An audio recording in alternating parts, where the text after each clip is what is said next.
Hi, my name is Tommy Kelly.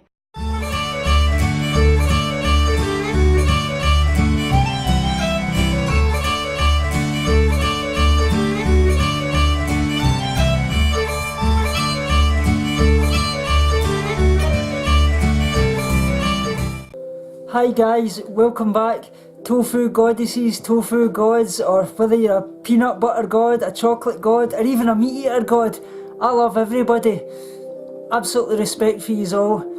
Apologies if I look as if I'm spaced out. I've not had a great sleep. I look a bit like oh, here's Tommy. First off, it's Q&A Friday, as you can all guess. But first thing I want to give you a wee shout out is to Mr. Hurricane 11YT. He's basically got a YouTube channel where he's a young boy and he's basically set up his new YouTube channel, does a lot of gaming and things like that, shows you his rock climbing and other things and basically his life and things. He's been commenting a lot in my videos and I really thoroughly recommend it. I know not a lot of yous may be into gaming and things like that, but I certainly am into gaming. I'm into my PlayStation 4, I play a lot of games and things like that. Please, if you like gaming, go over and support his channel. He's got a really good channel. Like I say, he shows you a lot of different games and reviews them and things like that. He also does shout outs and things as well. So please go over and support him. His channel's in the link below as well. So right into Q&A Friday as always. The first question is from Olivia Wilson. Do you still feel hungry and ignore it? Or do you not feel hungry and that is why you still eat by the clock? Yeah. Well, obviously when you've got a restrictive background, you don't get those hunger cues that you would normally get when you're actually not obviously in eating disorder recovery, because you've starved yourself for so long, your stomach has shrunk and obviously your brain just doesn't get the signals that it actually is needing food. So basically what I try and do is I try and eat by the clock, every 2 to 3 hours, 3 meals and 3 snacks. And that's the way to do it. That was what my eating disorder team recommended and I've had to do that constantly. I do get a lot of things like extreme hunger at nights, which is a funny thing. I can wake up when I'm sleeping and things and feel as if I'm really hungry. And that's one thing I would like to convey. If you do get that in eating disorder recovery, please feed yourself. That is your body telling you it needs the nourishment, and it's important that you push through that and you give it the nutrients it needs. Because after a long period of restrictive background, you're in a severe calorie deficit, and it's basically the only way you're going to recover is by feeding it. That is the medicine that you need, and that is food. So that's an absolutely great question, Olivia. Thanks very much for that. The next question is from Abby Floyd. Did my dogs influence my decision to go vegan, and do they help me on my recovery, such as making sure I take care of myself to be able to take care of them?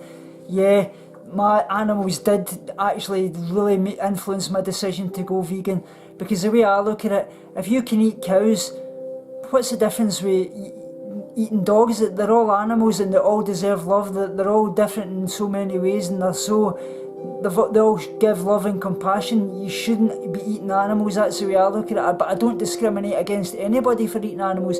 My wife is not a vegan because obviously she needs to be, because she's had severe cancer in the past and she can't go vegan obviously because she needs certain nutrients, and our recovery team at the hospital won't allow it at the moment.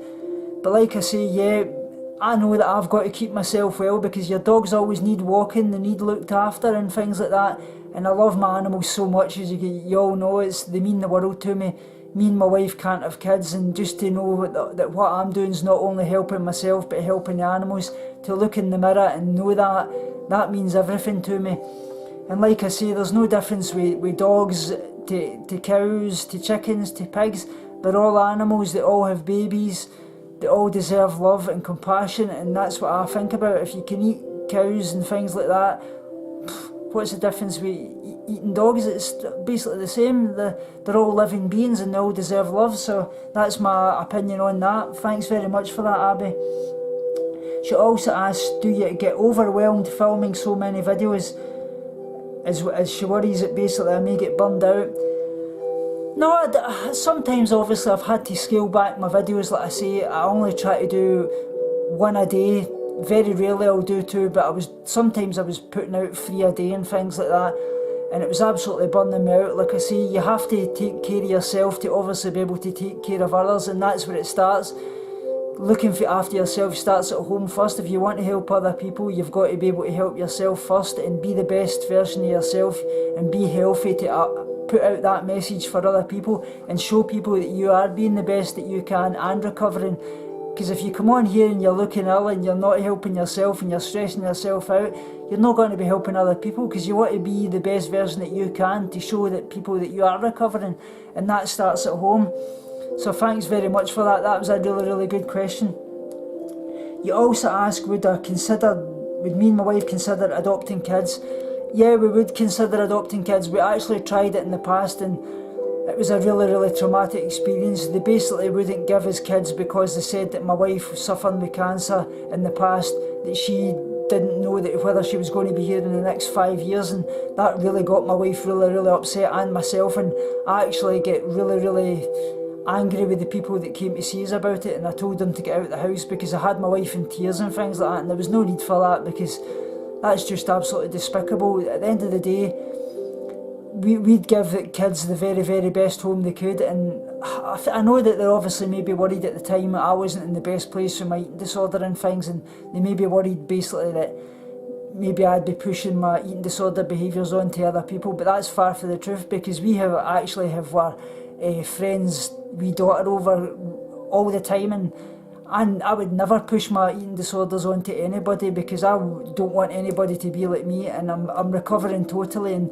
now that my wife's in a better place and I'm in a better place, I think we will try again in the future, definitely, because we really, really want a family, and like I say, we can't have kids obviously because of my wife's cancer in the past, and obviously having a full hysterectomy, so basically we're dogs are our family, and that's what we love our dogs so much. But if we could have a kid, that would be that would be us made up, and that would make me fully recover for life, and knowing that I had to be there for that as well. Great question, and I send you all my love, Abby, as well. The next question is from Tatiana Carpenter. If I could go anywhere in the galaxy, where would it be? Oh, definitely, I would love to go to the moon, I think, or travel different planets, basically to try and hopefully find alien life. I believe there's alien life out there, and there's a lot of new studies showing new planets that actually can have alien life on them and things like that. But I think if I could go anywhere, I would definitely go to the moon. I think that I would love to step on the moon and just be there and see if there's any alien life anywhere in the planet. If I could go to different galaxies or anywhere, that's exactly what I'd love to do. I love things like studying UFOs and alien life and things like that, and I believe it's very naive of us to think that we're only planet out here that's got alien life on it and that's basically got human life on it, because I feel that there definitely is, and there's a lot of studies when you see things that actually say that alien life, that people being abducted and things like that, and I do believe that. I really believe there is alien life out there, and I believe I would just love to get around different galaxies if I could. If I had a UFO ship, I'd travel absolutely everywhere trying to find alien life, because it's one thing that I'm really, really into, and that's a great question, Tatiana. I really, really appreciate that. The next and last one is from Lana Del Neighbourhood. Do I have weird ritual with food, and did I ever over-exercise? I do have a weird ritual with food. I've always got a way that I need to cover all my food in tomato ketchup or mayonnaise with salads and things like that. Really, really douse it in it, and that's an eating disorder behaviour that I've never been able to get out of, and hopefully I will get out of that. It's one thing that we do, and I feel it's a way of basically thinking that we're eating more than what we are, but I do it even now when I'm eating big portions. It's just something that I've never really managed to get out of, and hopefully I will do that, and I'm battling that. Another thing that a lot of people do is obviously they use the same cutlery and things like that, and same knives, forks, plates, things like that. That's an eating disorder behaviour as well. And they can do things like they basically got to have their food arranged, like the veggies on one side of the plate, the meat on another, and basically the potatoes, carbohydrate type source on another, and they'll not mix it together. That's kind of one thing that I have done a lot in the past. I have got out of that, but that is another eating disorder behaviour in itself. And obviously we over-exercise. Yeah, I have over-exercised severely in the past.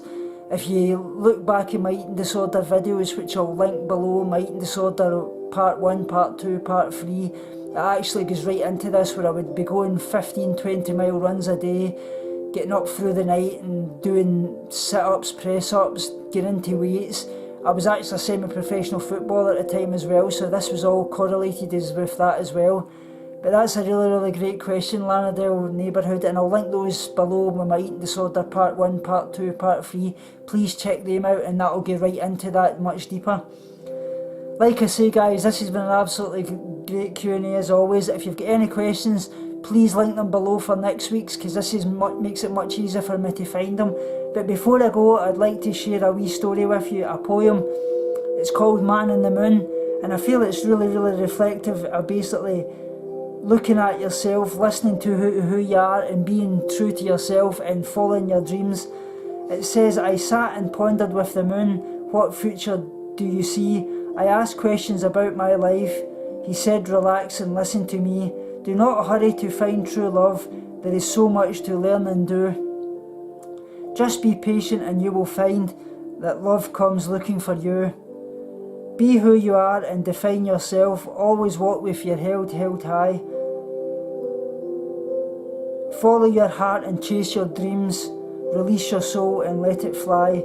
There are no rules to living life. You have to follow your own tune. I learned a lot about my soul as I talked to the man on the moon, and that's just something I wrote, and I think it's really reflective about my life and things like that.